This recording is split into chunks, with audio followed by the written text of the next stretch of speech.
Merci d'être là. Bonjour. Le sujet d'aujourd'hui est l'infinitif.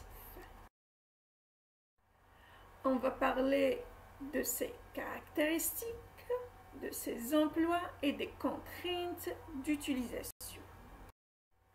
On va commencer par ses caractéristiques. L'infinitif se distingue par ses terminaisons. Donc les verbes du premier groupe, ils ont une terminaison de ER. Aimer, donner.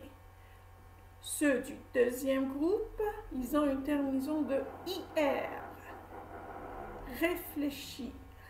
Et le reste des verbes du troisième groupe, tels que vendre, pouvoir et dire. L'infinitif a une forme pronominale. Qui dit pronominal dit SE, se ou bien S apostrophe. S'apercevoir, se lever, se souvenir.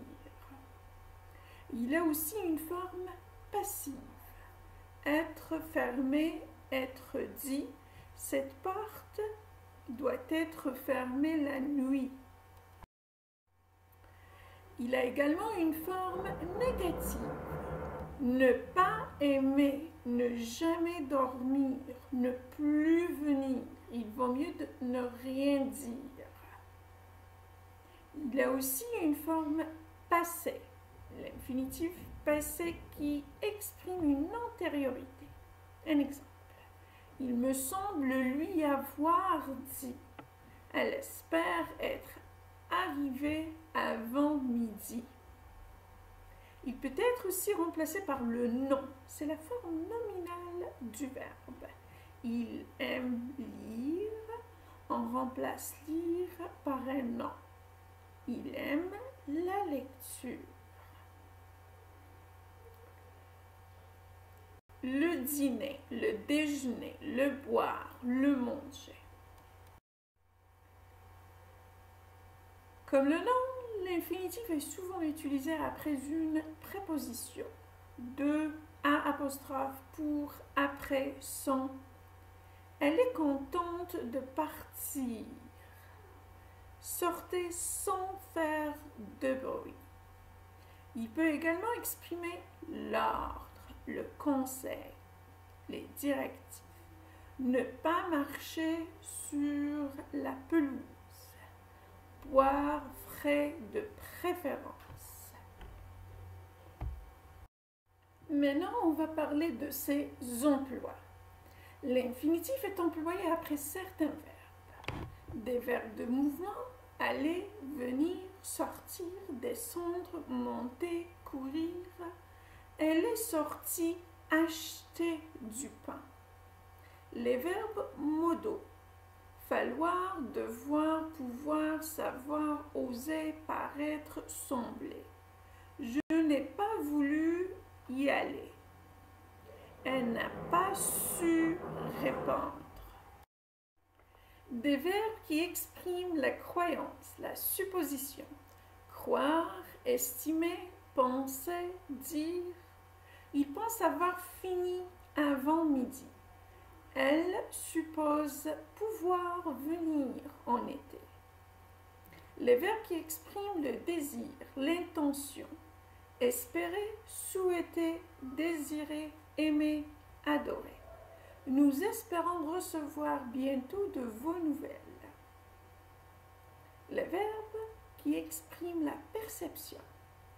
Voir, regarder, apercevoir, entendre, sentir, etc. Je l'ai entendu rire. J'ai vu les enfants traverser. Maintenant, dans cette partie, on va parler des contraintes d'utilisation. L'infinitif remplace obligatoirement le subjonctif après les conjonctions que, pour que, afin que, avant que, sans que, de peur que, de crainte que, en attend de que. Quand le sujet du premier verbe et celui du verbe au subjonctif sont les mêmes. Je voudrais que je sorte. Donc, puisqu'il y a le que, normalement, on met le subjonctif, que je sorte. Mais dans ce cas, on doit remplacer que je sorte par sortir. La règle dit l'infinitif remplace obligatoirement le subjonctif. Dans quel cas? Quand le sujet du premier verbe, qui est voudrait, et celui du verbe au subjonctif sont les mêmes. Je voudrais sortir. L'infinitif peut remplacer également l'indicatif quand le sujet du premier verbe et celui de l'indicatif sont les mêmes. Le niveau de langage est alors plus soutenu. J'espère que je recevrai bientôt de vos nouvelles. J'espère recevoir bientôt de vos nouvelles.